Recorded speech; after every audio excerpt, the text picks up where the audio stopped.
bad vibes, bad mojo, a bad feeling. What do you do about someone, and how do you detect someone who gives you that bad feeling? How do you prove it out? Let's have a look. Let's have a look at some of the ways you can, upon the first meeting, know if someone's going to be annoying or not. Good afternoon, ladies, gents and PGs. Another video about, not about my dodgy neighbour specifically, but I thought, what's the best way for me to give you the information and what I've learned from dealing with him in a way which doesn't incriminate him? So I thought, okay, what we're going to do is go through how to spot someone who's like that, who's just going to cause you nothing but trouble, who cannot be negotiated with and will lie to you and constantly waste your time. So it's taken me almost 4 years to suss this guy out, but I'm going to give you, in the next sort of 5 to 10 minutes, all the steps you need to be able to do this immediately, in the first time you meet someone and every day after that. So without further ado, here's my guide to identifying the first time psycho. First time meetings are usually quite brief, so you'd think there's not a lot to be gleaned there, but you'd be wrong. There's a ton you can tell about someone just on that first meeting. Sometimes it's really obvious. The first time I met my neighbour was the day that I moved here, and he, well, I won't go into details, but he blocked my mum in with his car, and it was actually my space that they were arguing over, so he was quite rude to her, and in the end the police got called. So, but I mean, usually you're not going to have something as obvious as that, so I'm not going to talk about that in this section. So the things I noticed about him during our first meeting was he made a big fuss about how he had this BMW and it was worth so much, and that was the thing that, and he's always out, I see him all the time working on whatever car he currently has, so that's obviously a big thing in his life. And you might think if you saw him, oh, he's got a key with a BMW key on it, and he's talking about his car, and on his social media his picture is a car. But the thing is, that car's never actually driven anywhere. It's a wreck. You know, it looks okay and he works on it and stuff, but I've honestly never seen it move. It just collects dust. I mean, the exhaust pipe's got spider webs in it. So that tells you all you need to know. But it's things like this you've got to watch out for, because especially when you first meet someone, and especially if they're not a particularly good person, if they know they're going to probably fall out with you, these are good things to look out for. So the fake key and always being out working on the car, those two things give you an impression that aren't actually the case. So be on the lookout for signs of fakery. The other things is if someone has a particular thing they wear all the time that looks nice, and it's like, but look at their feet. If their shoes look skanky, then that says that they've been somewhere that doesn't necessarily represent what they're wearing. So I mean, for instance, if someone who steals, someone who robs houses, usually will wear black gloves. So I'm not saying everyone that wears black gloves is going to be a thief. Obviously I've got black gloves, but it's just little things like that. So if you pick out a lot of little things on that first meeting, it will give you an early indication to stay away from this person or lock your door. You know, don't leave anything out to be stolen, that kind of thing. The second thing to look at is how they treat their stuff, the condition of their property and their vehicles and things like this. Well, this one was a bit more difficult, because I was like, I don't want to try and make out that you should judge people based on their choice of vehicle, or, you know, superficial stuff like that. That's not what I'm getting at. The reason I say look at the condition of their property is like, what respect have they got for their own stuff and their own life and their self, and that from that you can gauge what level of respect they're going to have for your stuff and everyone else's stuff in society. So for instance, the state of that guy's car is just, it's a wreck. I mean, one side of it's like polished and nice, I suppose that's the photography side, and then the rest of it just is a write-off. But the motorbike, the second vehicle, which is actually in use, is actually in quite good repair. It's been broken a few times, which you can smell, broken motorbike oil, but then it's quickly patched up. So, and it's got a bike chain to lock it and everything, so it's hidden round a corner, so it's like he's thought about security, knows someone might probably steal it. So even though I don't like this guy and his behaviour, if I'm fairly assessing him, it's like, right, he's not as stupid as he actually makes himself out to be with his behaviour, because he's thought, I don't want to get my bike stolen, I'll put a chain on it and I'll hide it, and he keeps it in good working order and he fixes it himself. So, you know, obviously knows a little bit about something. So but then I look at the rest of his property, it's like the front door, it's covered in scuff marks, he obviously drinks too much, and he's like fiddled around with the key, getting the key in the lock, and scratches everywhere. There's like bits of paint missing where things have been bashed, you know, on the corners near the door. So it's like, this is a guy who is practical, and you might think practical people are usually quite careful, but it's like, no, he's practical, but he drinks too much.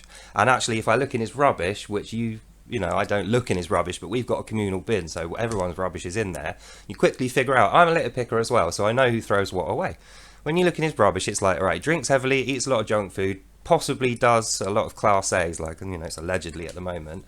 But these kind of things are not necessarily things you should judge someone by, but definitely you could judge how they're going to behave by those things, and then by proxy, if you're judging someone's behaviour, you're judging them. So keep an eye out for things, property, not just vehicles and houses, but everything, like clothing or hairstyle. Does this person bother to shave? Do they smell funny? Do they take care of themselves hygienically? It's all good stuff, so you can figure out what someone's going to be like, because they'll tell you that they're lovely and kind and caring and peaceful, and nothing that ever goes wrong is going to be their fault, and they don't know anything. So watch out for that. Another good thing to look out for is odd behaviours and phobias, or not necessarily being scared of something, but odd reactions to regular items and things. You'd be surprised what people were scared of these days. There's a phobia for everything, A to Z of phobias. I mean, we've even got phobias of different kinds of people, animals, colours, being high up in the sky, being low down on the ground, being in or outside of a space. So, and that's fair enough. You shouldn't judge people based on what they're scared of. I think I've said that in a previous video. But particular things should be judged when it's someone who could affect your life. For instance, if someone's mental state is not right, but you don't know yet, perhaps it's not even being diagnosed yet, it would be useful for you to know this ahead of time. So if anything were to happen, you could prepare for it. So some of the odd behaviours that I could say is being, a load of people are scared of birds, that's fine, but most people that are scared of birds don't actually kill them. Now that's an odd behaviour to me. Whether you're scared of birds or not, if you kill small creatures, or if you harm small creatures, or if you have a weird obsession with you just dislike nature. Okay, fair enough, cockroaches and spiders, but animals, dogs, cats, squirrels, birds, things like that. People who are not nice to small animals like that, or that kill these small animals, psychologists know they're usually warming themselves up for a bigger, meatier target. It's usually a person that they're thinking of killing. So if you find like dead birds near where you live, if you're like, I litter pick, so I find all these things. I find everyone who kills a bird. I know you can tell when someone's killed a bird or when a dog has savaged a bird. That's not how it looks when it gets killed in nature. So not just things with small creatures, but people who are horrible to children, or people that have it's not even like they have weird views. People are allowed to have weird views. People whose interpretation of a well-known view is a bit off, you'll know that. So be on the lookout for that, because like I say, that can be a real indicator of crap mentality, mental problems and predisposition to violence, this sort of thing, which you want to avoid. Not always as obvious as you think it would be, but watch out for people who damage your stuff and who treat you generally in a disrespectful way. Usually it starts off small, so it could be like a scratch on your car, really small one, or it could be like mud thrown at your window, or it's usually really babyish, like pathetic, sneery kind of things that start off the criminal damage. And then as you report these things, or you fight them, or you complain about them, or you say things to the person, they will ramp up in intensity. So obviously a good strong punishment would nip this in the bud, but 99% of the time, certainly at the moment, you're not going to find that as an option. They're going to be sneaky about it, they're going to hide the evidence, so it is going to ramp up to that. And in the meantime, you need to be on the lookout for it. So obviously if you notice someone doing this and you're aware that it's them, it's really a lot easier to defend from it. So yeah, but like I say, it's not always that easy. So things to watch out for is, like I say, how someone treats their own property. If someone is generally an angry person, like say if they punch their own car or they slam their own doors on a regular basis, if this sort of person has given you disrespect and you have some kind of reason to believe they have a motive to go after your stuff, it probably is going to be them. So in lieu of them leaving really obvious evidence, unless you're willing to entrap them, you can step up your security measures as you need to. So yeah, be on the lookout for that as well. Finally, the last thing you can do without knowing more about a person is discriminate.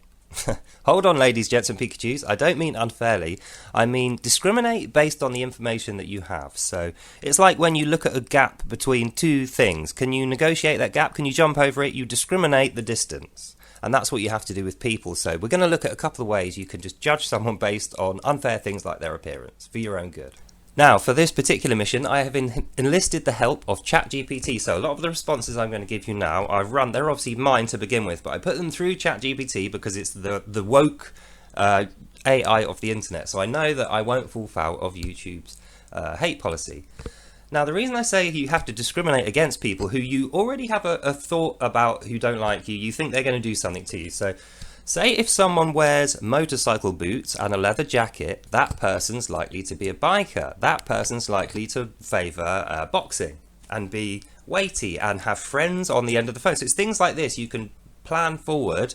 You're not making any rash judgments, or you're not acting on this. You're not doing any rash actions based on this. You're just simply building up a good, consistent, accurate picture of what you are up against. So it's all about what people are expressing when they wear things. So if someone wears a big fat backpack all of the time, then they're advertising to you that that's an outdoor person who's probably going to have stuff in there. So if it's got a walking stick attached to it, that might be a rambler. They're advertising that they walk up hills. So everything you wear, especially practical items, they advertise something. So look out for gang signs or particular pieces of jewellery, or if someone looks like a certain artist or a celebrity, that tells you a lot, because you can just go online, look at that celebrity and figure out what are their views.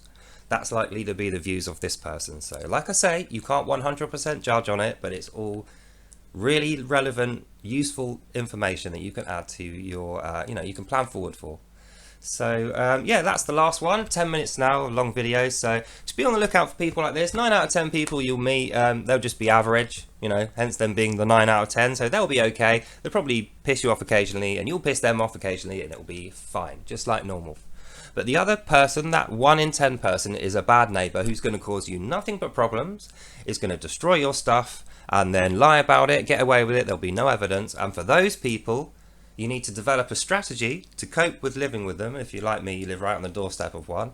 And looking forward to try and deter them. But you have to stay legal, and you have to protect your own safety first. So I hope that I've helped you do that you've enjoyed this video, and I'll see you in the next one. Bye.